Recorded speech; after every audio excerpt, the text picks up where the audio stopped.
श्री सद्गुरु महाराज की जय। महर्षि में ही अभिनंदन ग्रंथ से मंगलमय संस्मरण। तीन काल तीन रूप। ब्रह्मा सृष्टि का देवता है, इसलिए उसे सृष्टिकर्ता कहते हैं।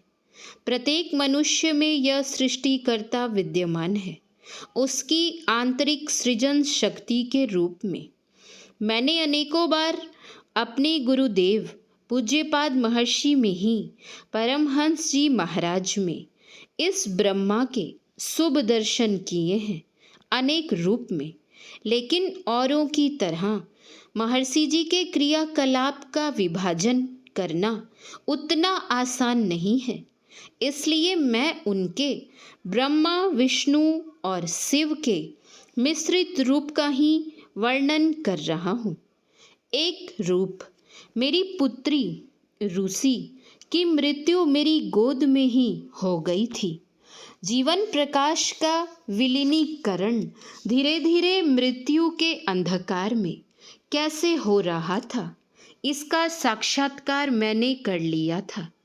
इसलिए यद्यपि मृत्यु काल में मैं धीर स्थिर गंभीर सा ही रहा, आंसू को अंतर में ही रोक रखा, फिर भी संसार की नश्वरता मुझे पल पल खाए जा रही थी। मैं व्याकुल हो गया, दौड़ा महर्षि जी के पास। दर्शन मनिहारी सत्संग आश्रम में मिले। कुछ ही समय के आध्यात्मिक वातावरण से मेरी विरक्ति दूर हो गई।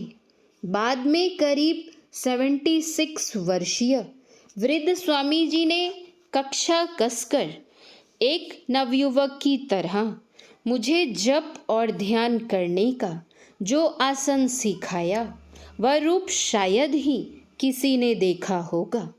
दूसरा रूप कवि के रूप में मेरी जितनी प्रख्याति नहीं हुई है, उससे कहीं ज़्यादा हुई है व्याकरण अथवा राष्ट्रभाषा संस्कारक के रूप में। मेरे लड़की जाता है शुद्ध आंदोलन से प्रायः संपूर्ण भारत के प्रसिद्ध भाषाविदों की बुद्धि चकरा गई है। क्या इस आंदोलन का विशुद्ध कर्ता मेरा मैं है?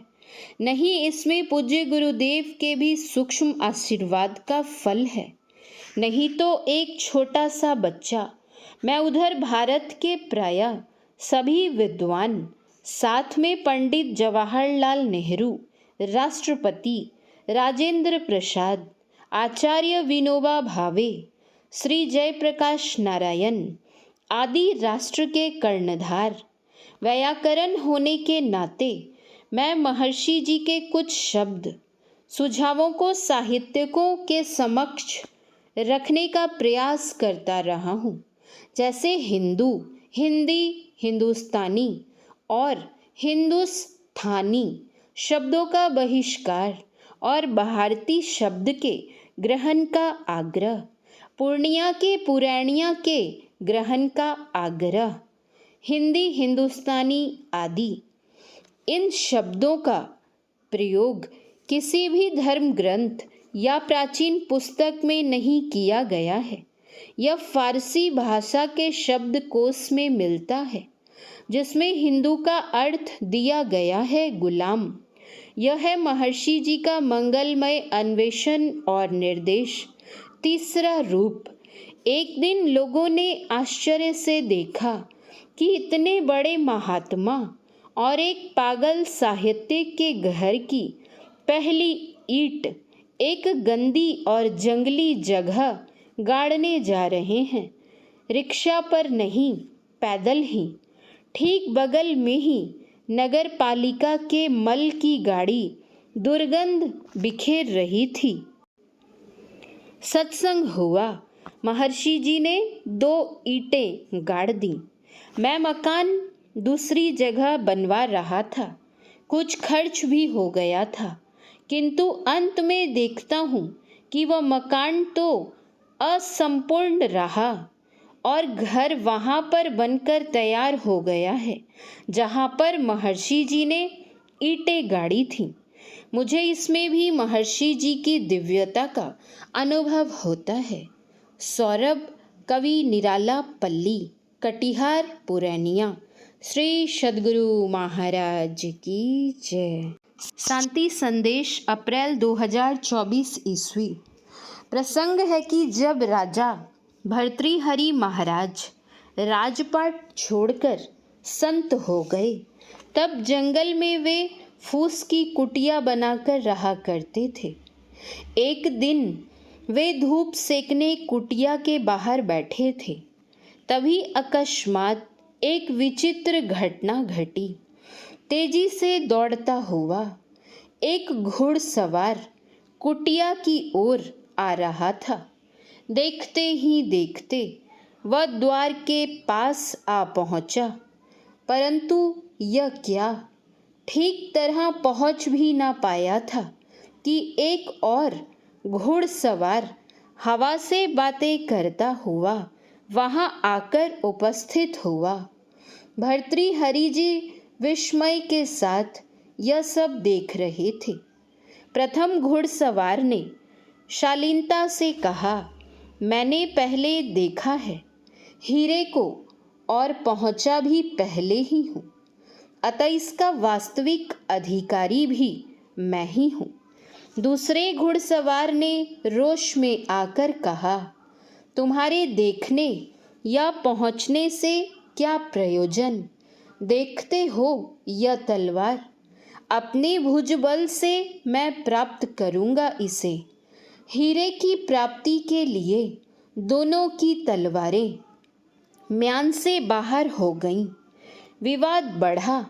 एक दूसरे की तलवारों का लक्ष्य बनकर दोनों के सिर गेंद की भांति पृथ्वी पर लुढ़क गए और हीरा वहीं पड़ा रहा।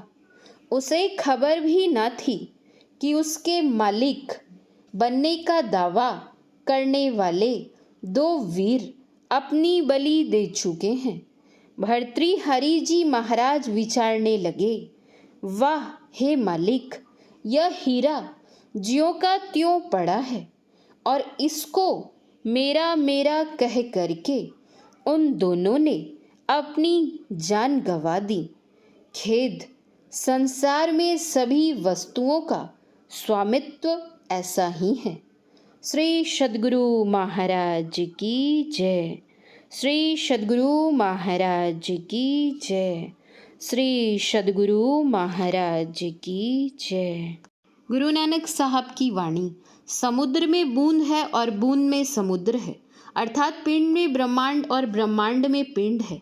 इसको कौन बूझे और इसकी जानने की विधि को कौन जाने? इस आश्चर्यमय चरित्र को जानने की युक्ति को जानकर अपने से उसका अभ्यास करके इसको जो पहचानते हैं वे आत्म तत्व को पहचानते हैं। ऐसे ज्ञान को जो विचारते हैं उनको मुक्ति और परम गति होती है। दृष्टि योग द्वारा इंगला पिंगला का जो मिलाप करता है उसकी चाल और बुद्धि को दूसरे नहीं जानते हैं। इसकी समझ गुरु के बिना नहीं होती। परम पुरुष परमात्मा में प्रकृति का पसार है और प्रकृति में वह व्यापक है। हे ब्रह्मज्ञानी, यह बूझो। ध्वनि में ध्यान हो तो इस ध्यान में गुरु के मुख से कहा गया यह अकथनीय विषय जाना जाता है।